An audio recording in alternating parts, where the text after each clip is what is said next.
Hi friends, வணக்கம். Welcome to தருணின் சுவை அரும்பு. இந்த வீடியோல குழந்தைகளுக்கு ரொம்பவே ஹெல்த்தியான ஒரு பேபி ஃபுட் ரெசிபி தாங்க பார்க்க போறோம். இந்த ஃபுட் குழந்தைகளோட வெயிட்டையும் இன்க்ரீஸ் பண்ணும், கூடவே ஹீமோகுளோபின் லெவலையும் இன்க்ரீஸ் பண்ணுங்க. ரொம்பவே ஹெல்த்தி. 8 மாசத்துக்கு மேல இருக்கிற குழந்தைகளுக்கு மார்னிங் பிரேக்ஃபாஸ்டாவும் லஞ்சுக்கும் கொடுக்கலாம், ஈவினிங் டைம் ஸ்நாக்ஸாகவும் கொடுக்கலாங்க. ரொம்பவே ஹெல்த்தி, டேஸ்டியும் கூட. சரி வாங்க ஃப்ரெண்ட்ஸ், இந்த பேபி ஃபுட்டை எப்படி செய்யறதுன்னு வீடியோக்குள்ள போய் தெரிஞ்சுக்கலாம். ஃபஸ்ட்டு நான் ஒரு குட்டி சைஸ் ஆப்பிள் எடுத்திருக்கேன். ஆப்பிளில் இருக்கிற தோலெல்லாம் ரிமூவ் பண்ணிக்கலாம். ஆப்பிளில் இருக்கிற தோலெல்லாம் ரிமூவ் பண்ணதுக்கப்புறமா 4 பீஸாக கட் பண்ணிவிட்டு உள்ளே இருக்கிற விதைகளெல்லாம் எடுத்துடலாங்க.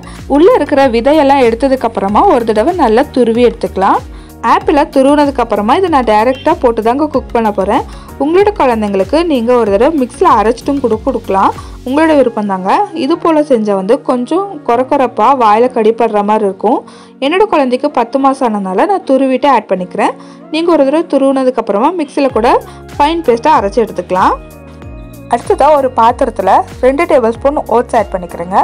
ஓட்ஸ் ஆட் பண்ணதுக்கப்புறமா துருவி வச்சுருந்த ஆப்பிள் ஆட் பண்ணிக்கிறேன். ஆப்பிள் ஆட் பண்ணிவிட்டு தேவையான அளவு தண்ணி ஆட் பண்ணி நல்லா குக் பண்ணிக்கலாம்.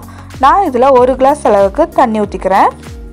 உங்களோட குழந்தைங்களுக்கு நீங்கள் பசும்பால் கொடுக்க பழக்கிருக்கீங்கன்னா 1/2 கிளாஸ் அளவுக்கு தண்ணியும் 1/2 கிளாஸ் அளவுக்கு பாலும் ஆட் பண்ணிக்கலாங்க. இதெல்லாத்தையும் ஒரு தடவை நல்லா கலந்து விட்டுட்டு நல்லா குக் பண்ணி எடுத்துக்கலாம். ஓட்ஸும் ஆப்பிளும் பாதியாக வெந்து வந்ததுக்கப்புறமா 2 போல் டேட்ஸை நான் குட்டி குட்டியாக கட் பண்ணி வச்சுருக்கேன், அதையும் ஆட் பண்ணிக்கிறேங்க. டேட்ஸ் குழந்தைங்களுக்கு ரொம்பவே நல்லது. குழந்தைங்களோட ஹீமோகுளோபின் லெவலை இன்க்ரீஸ் பண்ணுறதுக்கு ரொம்பவே ஹெல்ப்ஃபுல்லாக இருக்கும். ஒரு தடவை நல்லா கலந்து விட்டுடலாம். கலந்து விட்டுட்டு ஒரு 2 நிமிஷம் குக் பண்ணாவே போதுங்க. ஏன்னா ஆப்பிளும் ஓட்ஸும் ஃபஸ்ட்டே நல்லா குக்காக இருக்குது இல்லைங்களா, அதனால கலந்து விட்டுட்டு ஒரு 2 நிமிஷம் குக் பண்ணிக்கலாம். இந்த ஸ்டேஜில் 1 டீஸ்பூன் அளவுக்கு நட்ஸ் பவுடர் ஆட் பண்ணிக்கிறேன். நட்ஸ் பவுடரோட லிங்க் நான் கீழே டிஸ்கிரிப்ஷனில் கொடுக்குறேன், செக் பண்ணிக்கோங்க. அடிக்கடி குழந்தைங்களுக்கு நட்ஸ் பவுடர், டேட்ஸ் இதெல்லாம் கொடுத்துட்டு வந்தீங்கன்னா குழந்தைங்களோட பிரெயின் டெவலப்மெண்ட் ரொம்பவே நல்லா இருக்குங்க. குழந்தைங்களோட வெயிட் கெயினிங்க்கும் இது ரொம்ப ஹெல்ப்ஃபுல்லாக இருக்கும். ஒரு மேஷர் வச்சு இது எல்லாத்தையும் ஒரு தடவை நல்லா மேஷ் பண்ணிக்கலாம்.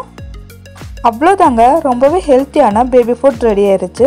இது குழந்தைங்களுக்கு ரொம்பவே பிடிக்குங்க. இதோட டேஸ்ட் பார்த்திங்கன்னா ரொம்ப சூப்பராக இருக்கும். இதுக்கு இனிப்புக்காக நீங்கள் வேறு எதுவும் ஆட் பண்ண தேவையில்லை. டேட்ஸ்லேயே நேச்சுரலாக இனிப்பு சுவை இருக்கும் இல்லைங்களா, அதுவே போதும். இது ஒரு பவுலுக்கு நான் மாற்றிக்கிறேன். இந்த ஃபுட்டில் ஃபைனலாக கொஞ்சம் போல் நெய் ஆட் பண்ணிவிட்டு நல்லா கலந்து விட்டுட்டு குழந்தைங்களுக்கு ஃபீட் பண்ணிங்கன்னா ரொம்ப டேஸ்டியாக இருக்கும், ரொம்பவே ஹெல்த்தியும் கூட.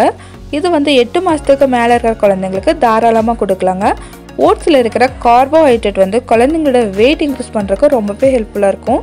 ஓட்ஸ் வெயிட் குறைக்கிறதுக்கு எல்லாம் பயன்படுத்துகிறாங்க, அதனால் குழந்தைங்களோட வெயிட் குறைஞ்சிரும்லாம் நீங்கள் நினைக்க வேண்டாம். ஓட்ஸ் குழந்தைங்களுக்கு ரொம்ப நல்லதுங்க. இதில் இருக்கிற கார்போஹைட்ரேட், ப்ரோட்டீன் இதெல்லாமே குழந்தைங்களுக்கு ரொம்பவும் முக்கியமான சத்துக்கள். ஆப்பிள், டேட்ஸு, நட்ஸ் இதெல்லாம் ஆட் பண்ணியிருக்கனால இது குழந்தைங்களோட வெயிட்டை சூப்பராக இன்க்ரீஸ் பண்ணும். 8 மாதம் மேலே இருக்கிற குழந்தைங்களுக்கு இந்த ஃபுட்டை நீங்கள் மார்னிங் பிரேக்ஃபாஸ்ட்லையும் ஈவினிங் டைம் ஸ்நாக்ஸாகவும் கொடுக்கலாம். நைட் டின்னர் கொடுக்கும்போது நட்ஸ் பவுடர் மட்டும் ஸ்கிப் பண்ணிவிட்டு குழந்தைங்களுக்கு கொடுக்கலாங்க. நைட் நட்ஸ் பவுடர் குழந்தைங்களுக்கு கொடுக்கறத அவாய்ட் பண்ணிடலாம். ஓகே ஃப்ரெண்ட்ஸ், இந்த வீடியோ உங்களுக்கு பிடிச்சிருக்கும், யூஸ்ஃபுல்லாக இருந்திருக்கும் நான் நம்புகிறேன். கண்டிப்பாக இந்த ரெசிபியை ட்ரை பண்ணிவிட்டு எப்படி வந்துருந்துச்சுன்னு கமெண்ட் பண்ணுங்கள். இந்த வீடியோ பற்றின கருத்துக்களையும் உங்களோட சஜஷனையும் கண்டிப்பாக கமெண்டில் சொல்லுங்கள், நானும் தெரிஞ்சுக்கிறேன். ஓகே ஃப்ரெண்ட்ஸ், இந்த வீடியோ உங்களுக்கு பிடிச்சிருந்துச்சுன்னா என்னோட சேனலை சப்ஸ்கிரைப் பண்ணி கூடவே இருக்கிற பெல் ஐக்கான் கிளிக் பண்ணிக்கோங்க. கூடவே லைக் பண்ணிக்கோங்க. உங்களை போல நண்பர்களுக்கு இந்த வீடியோ ஷேர் ஆகும்.